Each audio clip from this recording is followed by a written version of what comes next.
352 büyük bir rakam değil mi? 352 zafer kazandığınızı düşünün bir de. Hem de bunu savaş uçağıyla yaptığınızı hayal edin. En iyisi lafı fazla uzatmadan videomuza başlayalım. Bugün sizlere dünya savaş tarihine kırılamayacak bir rekor bırakmış Alman pilot Erich Hartmann'dan bahsedeceğiz. Hazırsanız başlayalım.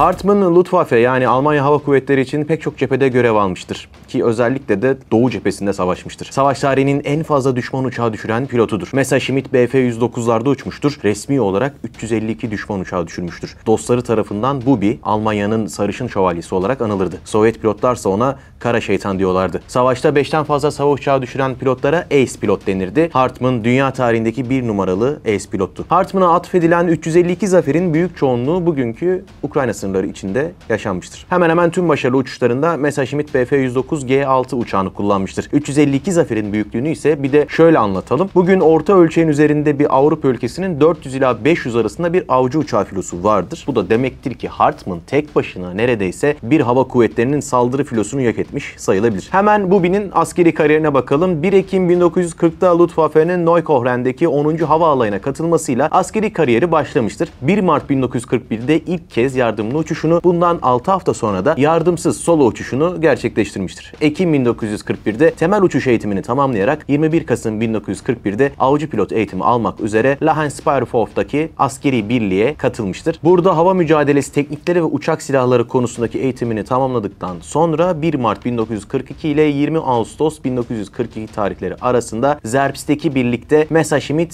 Bf-109'un pilotluk eğitimini almıştır. Hartmann Ekim 1942'de Doğu cephesine gönderiliyor. Sovyet pilotlarına kabus olacağı yere Ukrayna'ya gidiyor. Savaş içindeki ilk uçuş görevini ise Paul Rossmann'ın refakatinde yerine getiriyor. Bu uçuş esasında 10 tane Rus uçağıyla karşılaşıyorlar. Hartmann bunları vurabileceği hırsıyla uçuş lideri Rossmann'dan ayrılıyor. Bir düşman uçağının peşine takılıyor ama bu Rus uçağını vuramadığı gibi çarpışmadan da son anda kurtuluyor. Daha sonra ise azalan yakıtı nedeniyle üstüne geri dönüyor. Bu emirsiz hareketi içinse 3 gün hapis cezası almıştır. Bu olaydan sonra ise Hartmann'a Almanca'da genç, toy ve acemi erkek anlamında kullanılan Bubi takma adı verilerek as pilotlardan biri olan Walter Krupinski'nin emrine veriliyor. 25 Mayıs 1943'te bir hava muharebesi sırasında ise bir Lavochkin La-5 ile çarpışan Hartmann uçağını yere indirmeyi başarıyor. 7 Mayıs'ta savaşın en büyük muharebelerinden biri olan Kursk muharebesi esnasında ise 7 Rus uçağını düşürüyor. Ağustos 1943'e kadarsa Hartmann 90 hava zaferi daha kazanıyor ama 17 Ağustos 1943'te bir Rus Il-2'si ile girdiği çatışmada yara alarak Rus cephesine inmek zorunda kalıyor. Yaralı olarak Rus askerlerinin eline geçen Hartmann taşındığı sırada Rusların elinden kaçıyor ve Ekim 1943 tarihi itibariyle kazandığı hava zaferi 148 iken yıl sonunda bu sayı 159'a ulaşıyor. Mart 1944'te ise hava zaferi sayısı